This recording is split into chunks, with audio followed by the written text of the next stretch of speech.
Hello there, my teists. So the second position is going to be the off-guard position, preparatory position, or some call it the slipping leg position. The preparatory position, as I learned it, is essentially you keep the feet at 90-degree angles, your trail side back, dominant foot forward, pointing towards your opponent. The Nadi school holds the preparatory position in essentially the same thing, but the dominant foot's heel is in line with the trail foot's heel, so you're actually a little farther back. The slipping foot position could be referred to either of these. Slipping the foot is someone makes an attack towards your leg and you pull your foot back to that position and usually counterattack. Some would say you just pull back in line, some would say you pull all the way back. In some forms, you'd say you actually move the foot behind the trail foot. That is used in some cases, but it's not always the preparatory position. But every time I've seen a preparatory position, it's always also been a slipping the leg technique. So I learned that you have the dominant foot in front of the heel of the trail foot.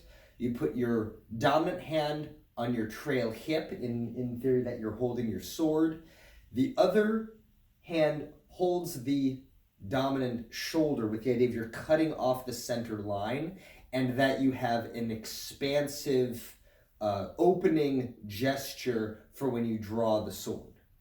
And then you would pull back to it, again, closing off the body when you put your sword away, partially to cut off the center line for any preemptive or surprise attacks, and also just I'm closing myself off. I am done here. I am ready to go. Okay, I'm done. Just for the distinct transition from preparation to on guard. And that's why it's sometimes called off guard, is because you're off guard, you're not ready to fight, you're getting yourself settled on the piste, or you're getting ready for your duel. In the case of a sport situation, you'd be in this position when you do your salute, and then putting on your helmet, and then getting into your position. It depends. I don't think there's right or wrong. The Nadi school would have your heels in line a little farther back, left hand out behind, blade pointed down, and then coming on guard. I think that's stylistic. I don't think that's wrong. I also don't think that they're necessarily incompatible. You could take the preparatory position, be closed off, pull back, open, salute, grab your helmet, put it on, and then come on guard, or pull back, salute, and then if you have it, resheath, come together, and then walk off the piste, or however you want to do it. I don't think they're mutually exclusive, but they are part of a fundamental European fencing tradition that creates a distinction between dueling and not dueling, or fencing and not fencing. The foot position is meant to be distinct. Your weight is together, or your legs are together, your weight is back. You're not really rooted, but you're also not totally tipping over.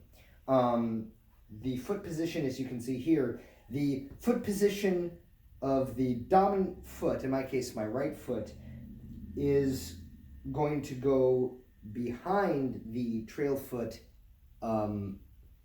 facing from this perspective, but from your perspective, it looks like I'm getting into the opposite for each. That I'm in my on off guard position, I pull back and I'm in the Nadi preparatory position.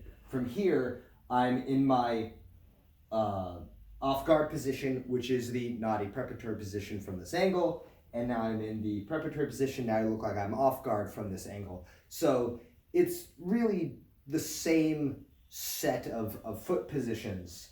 Again, the only difference is that if I wanted to really slant or slip the leg, I'd pull all the way back, facing from an opponent this way. I'm in my on guard, they cut or thrust for the leg, I pull all the way back just to clear it and make my counterattack. Again, that slipping the leg isn't a stance in and of itself, it's more of a reaction. It's more that, oh no, and I pull back, I have the ability to lift the leg and then step forward or pull all the way back. You could also use that slipping position as a pass. So you bring the foot forward and then step into the lunge. It's not so much a dedicated position as it is a notable step, but there are forms where I'm fencing, I'm engaged, and then, I slipped the leg and I've come into my preparatory position. Or I pull back and I'm countering with a stop thrust in my off guard foot position. It's not really a full technique. It's not really a full stance that you would use it here. It's more of you use it when you can. It's not something you would necessarily plan for. Kind of like the pass, although the pass did have historical applications. Like, this is when you use the pass, this is when you wouldn't use the pass. This is kind of one of those oh shit moments of you're fencing, they went for the leg and you pull back and you counter, or you're pulling back to really gain distance.